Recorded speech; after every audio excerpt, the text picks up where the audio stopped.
handguns, rocket launchers, and semi-automatic rifles that can shoot down helicopters. These are some of the weapons that are fueling the cartel violence in Mexico. And believe it or not, they come from the US. While Donald Trump has threatened to send the US military to Mexico to strike drug smuggling cartels there, it's US weapons that are shoring up the cartel's power. Mexican authorities say up to 80% of the weapons they seized from organized crime members over the last 18 months are smuggled in from the US. Exact numbers are hard to come by. Some estimates point to hundreds of thousands. One recent study calculated a middle range of around 135,000 weapons crossing the border every year. These weapons are purchased legally in the US at gun shops or at chain stores like Walmart. Most of the sales happen in border states with lax gun laws like Texas and Arizona, but also in more restrictive ones like California. But purchases have been recorded across the US. It's not people directly affiliated with the cartels who buy the weapons. These are people who need money,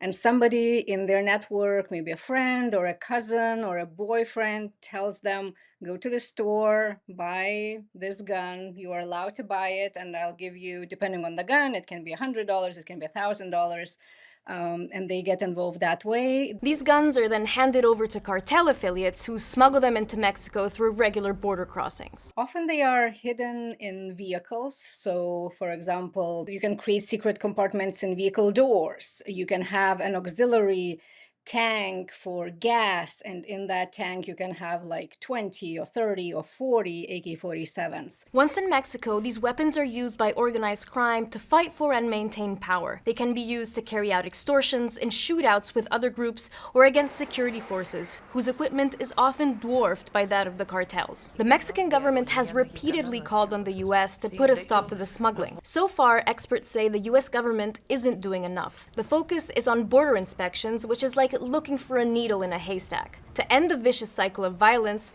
going after smuggling networks and more oversight of the arms industry would be more effective. The guns that we allow to be smuggled south, they are implicated in drug trafficking. They are implicated in violence in Mexico that then makes so many people flee their communities for their own safety, become asylum seekers on the border. It's in a big interest of the United States to actually make sure that there is less gun trafficking to Mexico. And yeah, I just hope they realize that.